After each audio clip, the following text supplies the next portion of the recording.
Ey ishim yurmay qolsa dalda bo'lgan o'zing, Eljan ko'taradi aytgan har bir so'zing.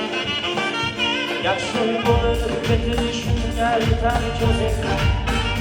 Qarog'imda ardoqlagan eng yaqin do'st. Do'stim deding dunyo ne'matlari yolg'on. Do'st bo'lmaydi bilsang sharaf yoki janob. Qayerda bo'lsang qancha bo'lgin sog'. Mening do'stim, mening do'stim. Qo'rqma do'stim, bor bu dunyo kelar ketar. Yolg'onchida hamma yaxshi yomon o'tar. Halol yurgan do'stlar niyatiga yetar. Mening do'stim, mening do'stim.